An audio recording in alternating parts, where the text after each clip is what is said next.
Everyone knows and loves Mario, but we're going to be diving into some lesser known territory. This is the world of Super Mario Bros. Bootlegs.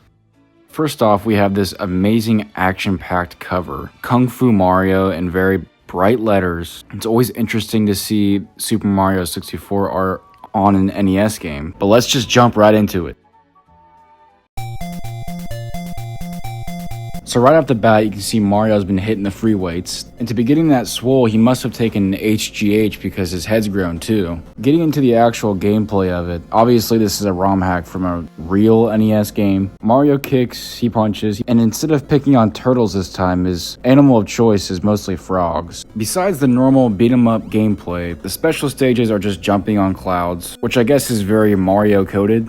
Could have done a lot worse. What I want to know is, why is this game Super Mario Bros. 10? I must have missed 4 through 9. I mean, to jump all the way to 10 is just seems a little crazy.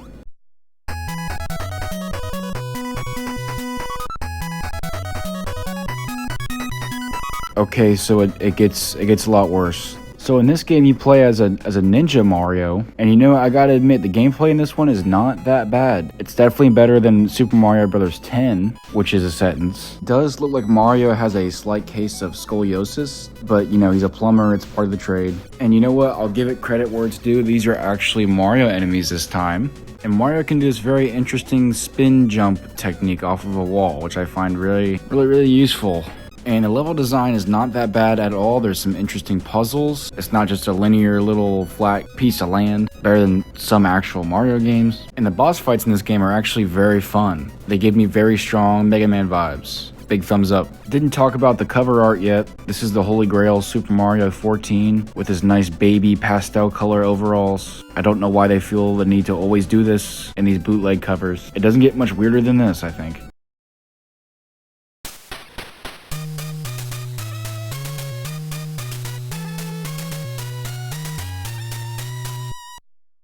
At least the cover art is actually pretty normal. But yeah, this is Somari for the Super Nintendo.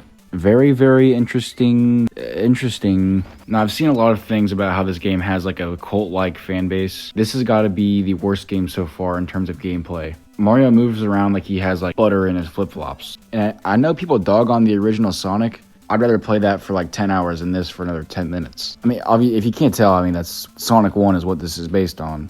And Mario must have gotten the rock power up off screen because he can do that. And I know I'm gonna risk sound like a chud right now, but this game is not easy, dude. I mean, why is there a spike pit in Green Hill Act 1? I'm gonna speed up the footage here. I literally sat here so long waiting to just lose all my rings and get a game over. I don't know why I'm expecting so much game design from these people, but still. Fun fact about this game is that the company that made it used the assets for this game and put them in like a bunch of other gems that they made. We've got Sonic and Knuckles 5, Sonic 3D Blast 6, which is wild, and who can forget Family? I'm gonna be honest, I'm not a huge fan of this one, so we need something to cleanse the palate a little bit.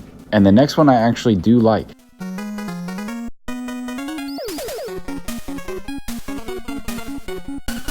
I swear this one is not as bad as it looks. Kart Fighter is a game that kinda has a cult-like following like Somari. All of the characters present in the original Super Mario Kart are also playable here. And to summarize it, this game is pretty much a Street Fighter version of Mario Kart. I'm not gonna lie and say this game is very technologically deep. I don't think there's any Evo scenes starting for this game anytime soon. But for a fighter on the NES, it's not bad at all. The only special move I could really figure out was this uppercut punch with Donkey Kong Jr. Maybe I just suck at the game, who knows. And I was not able to get past Luigi. This guy is just absolutely ruthless.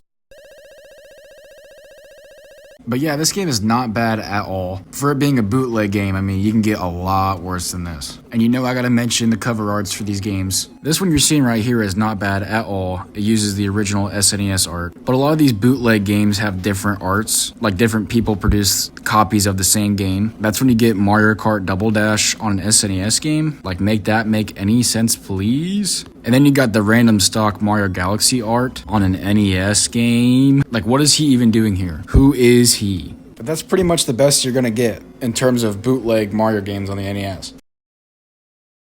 So it's all downhill from here. This game actually has two title screens, one with the real game and one with the fake game. And it's a sign of quality when the game crashes the second I start it up. This title screen can't be that intensive for the NES. But yeah, here's the game in all of its glory. And before we get too deep into it, here's one of the cover arts. Look at the beauty. Oh my god, what is that? Oh my god!